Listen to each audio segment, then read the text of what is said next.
So, dear students, coming to one of the most important topics of life processes, bio part of your syllabus, oxidation of glucose within the body. Clear? Respiration का part है.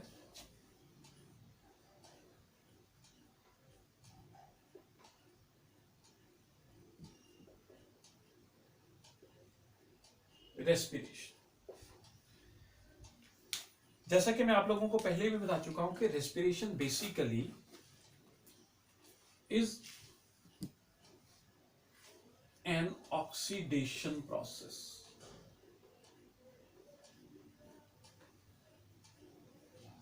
In which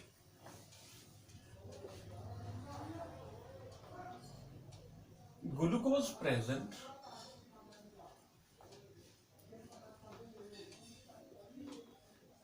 within the body cells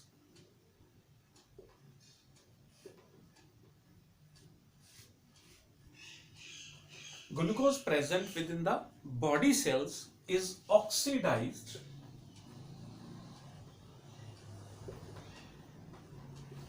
to release energy, and that energy is used by the body to carry out different activities. Clear? अब क्या glucose की oxidation हर एक organism की body में एक ही जैसे होती है या नहीं? तो बड़े ध्यान से सुनना. Steps in oxidation of glucose.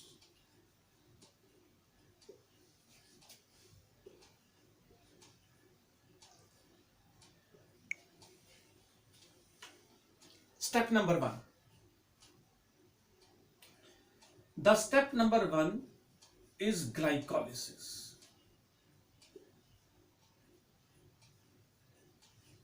बहुत ध्यान से सुनना. Glycolysis is the breakdown of 6-carbon glucose molecule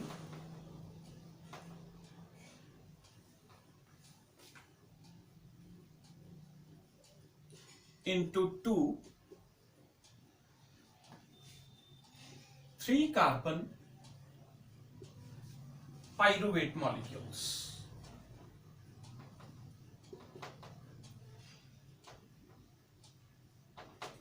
जैसा कि हम सबको पता है कि ग्लूकोज के एक मॉलिक्यूल में 6 कार्बन होते हैं, तो 6 कार्बन ग्लूकोज मॉलिक्यूल का 3 कार्बन पाइरूवेट मॉलिक्यूल्स में टूट जाना. मैं सिंपली इसको क्या कह सकते हैं हम? 1 glucose molecule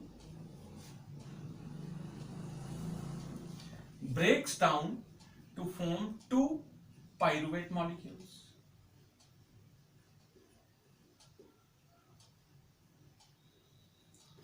This process is called as glycolysis.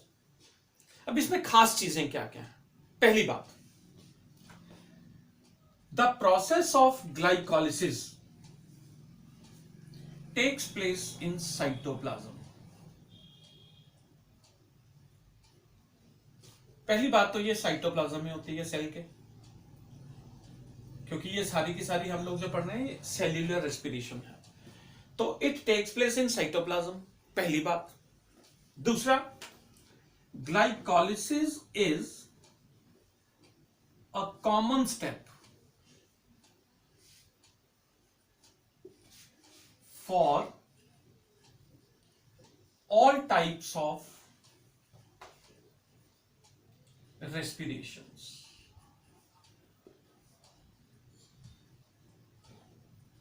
या हम ये कह सकते हैं कि ये एक ऐसा कॉमन स्टेप है जो हर एक ऑर्गेनिज्म में होगा ही होगा, चाहे वो ऑर्गेनिज्म लोअर कैटेगरी का है, चाहे वो ऑर्गेनिज्म हायर कैटेगरी का है. तो first step in the breakdown of glucose is glycolysis. Glycolysis में एक 6 carbon glucose molecule 3 carbon pyruvate molecules में स्प्लिट हो रहा है. प्रोसेस हो रही है साइटोप्लाज्म के अंदर, और यह प्रोसेस हर प्रकार के रेस्पिरेशन का पहला स्टेप है. अब हर प्रकार की रेस्पिरेशन से मेरा मतलब क्या है? रेस्पिरेशन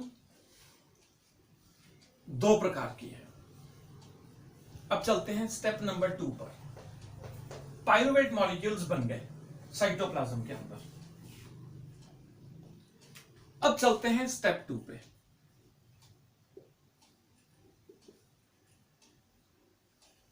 नाउ स्टेप 2 इस बात पर डिपेंड करेगा कि whether for the further splitting of pyruvate oxygen is available और not. Step 2 depends on whether oxygen is available in the cell or not। क्या ऑक्सीजन अवेलेबल है या नहीं है? इसका मतलब है ऑक्सीजन अवेलेबिलिटी के आधार पर हम लोगों को 3 कंडीशंस देखने को मिल सकती हैं। या तो all together absence of oxygen, respiration that takes place in the absence of oxygen is called as anaerobic respiration। इसको हम लोग anaerobic respiration बोलते हैं। Clear? Second, if the breakdown of pyruvate molecules, क्योंकि पायरुवेट तो बन चुका है स्टेप 1 में, if the breakdown of pyruvate is taking place in the presence of oxygen, then that type of respiration is called as aerobic respiration।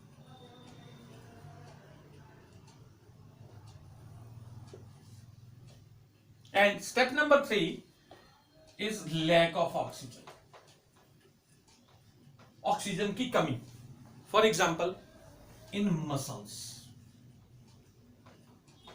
In skeletal muscles, जो हमारे muscles उनमें अगर ऑक्सीजन की कमी हो जाए तो क्या होगा? तो इसका मतलब है स्टेप नंबर 1 में पायरुवेट बनने के बाद पायरुवेट मॉलिक्यूल का आगे क्या होगा वो इस बात पर डिपेंड करेगा कि क्या पायरुवेट मॉलिक्यूल को ऑक्सीजन मिल रही है, नहीं मिल रही है, मतलब whether the process is taking place in the absence of oxygen और in the presence of oxygen और लैक ऑफ ऑक्सीजन। क्लियर है? अब ग्लूकोज ऑक्सीडाइज किस प्रकार से होगा?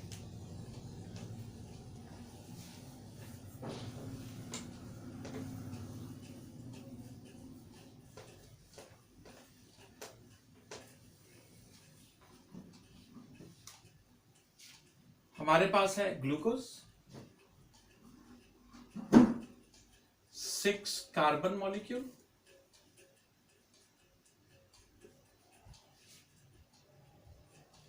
इन साइटोप्लाज्म क्या हुई? ग्लाइकोलिसिस। ग्लाइकोलिसिस से क्या बने? पायरुवेट मॉलिक्यूल्स, जो कि क्या है? 3 कार्बन कंपाउंड्स या 3 कार्बन मॉलिक्यूल। अब आगे पायरुवेट का क्या होगा? वो 3 कंडीशन में डिवाइड हो गया। एब्सेंस ऑफ ऑक्सीजन,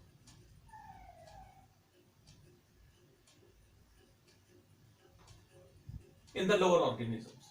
अगर पायरुवेट मॉलिक्यूल्स को ऑक्सीजन नहीं मिल रही है, then the pyruvate molecules will break down into ethanol plus carbon dioxide plus 2 ATP molecules only, adenosine triphosphate molecules, energy packets in the body।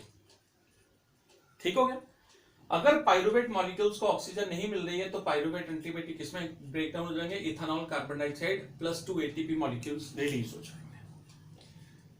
This process of formation of ethanol is also known as fermentation.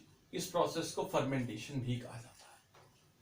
तो कई बार paper में पूछ लेते हैं what is fermentation. तो fermentation is the breakdown of pyruvate molecules in the absence of oxygen into ethanol, carbon dioxide and ATP molecules.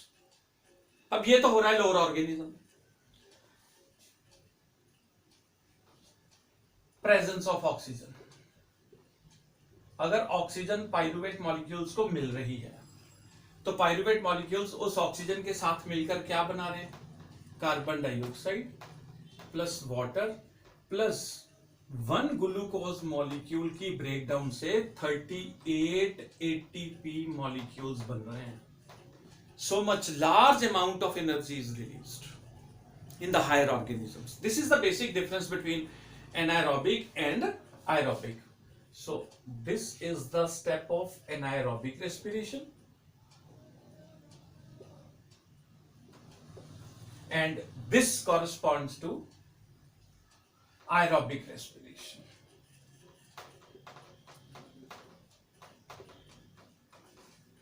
Clear? अब third condition आ जाती है during hard physical exercise. During hard physical exercise, मान लो आप लोग physical exercise कर रहे हो, भाग दौड़ रहे हो बहुत ज्यादा, तो उस हार्ड फिजिकल एक्सरसाइज के दौरान क्या होता है? Lack of oxygen. उस समय हमारे मसल्स की ऑक्सीजन डिमांड एकदम बढ़ जाती है। उस मसल्स की ऑक्सीजन डिमांड को पूरा करने के लिए no doubt circulation of blood भी बढ़ जाता है, क्योंकि ऑक्सीजन को अल्टीमेटली कैरी मसल्स तक किसने करना है? ब्लड ने। बट इंक्रीज्ड डिमांड कभी कभी पूरी नहीं हो पाती, तो वो कंडीशन आ जाती है लैक ऑफ ऑक्सीजन। जब लैक ऑफ ऑक्सीजन होगा मसल सेल्स में, तो पायरुवेट मॉलिक्यूल्स बनाते हैं लैक्टिक एसिड।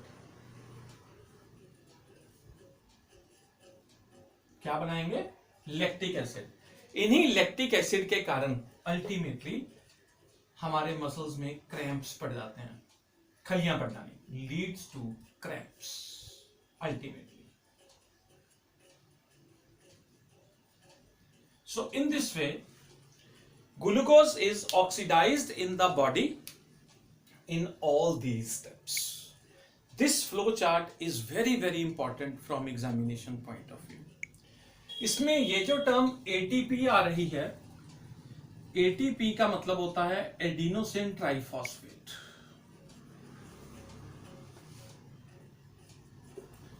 हमारी बॉडी के अंदर जो एनर्जी रिलीज होती है वो एकदम यूज नहीं होती।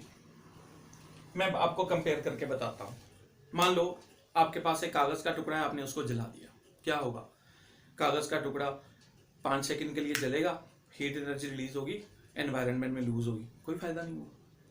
अगर हमारी बॉडी के अंदर भी ऐसी ही एनर्जी रिलीज हो, वो तो जल्दी जल्दी यूज हो जाएगी, हम लोग वैसे वैसे बैठे रहेंगे। इसका मतलब है हमारी बॉडी के अंदर रेस्पिरेशन प्रोसेस के दौरान जो एनर्जी रिलीज होगी वो इस प्रकार की होनी चाहिए कि वो धीरे धीरे यूज हो, एज एंड व्हेन रिक्वायर्ड। इस कारण हमारी बॉडी के अंदर रिलीज होने वाली एनर्जी जो है वो एडिनोसिन ट्राइफॉस्फेट की फॉर्म में पैदा होती है और छोटे छोटे पैकेट्स की फॉर्म में हमारी बॉडी के अंदर स्टोर हो जाती है। ठीक है, सपोज कर लो आपकी बॉडी ने कोई एक्टिविटी परफॉर्म करनी है और उसको उस समय एनर्जी चाहिए इक्वल टू 5 एटीपी मॉलिक्यूल्स, तो 5 एटीपी मॉलिक्यूल्स के पैकेट्स खुलेंगे, वो एनर्जी उस एक्टिविटी को करेगी, बाकी जितने पैकेट्स हैं वो सेफ पड़े हुए हैं। मान लो थोड़ी देर के बाद कोई और एक्टिविटी करनी है आप लोगों ने, तो आपकी बॉडी को उस एक्टिविटी के लिए 10 पैकेट्स और चाहिए, तो बॉडी सिर्फ 10 पैकेट्स ही रिलीज करेगी ताकि वो एक्टिविटी फिनिश हो जाए। इसका मतलब क्या हुआ? हमारी बॉडी के अंदर जो एनर्जी पैदा हो रही है as a result of respiration वो एकदम यूज नहीं होती, वो हमारी बॉडी के अंदर एटीपी मॉलिक्यूल्स की फॉर्म में पैदा हो रही है और पैकेट्स की फॉर्म में स्टोर हो रही है, so that we are able to use that ATP bundles as and when required.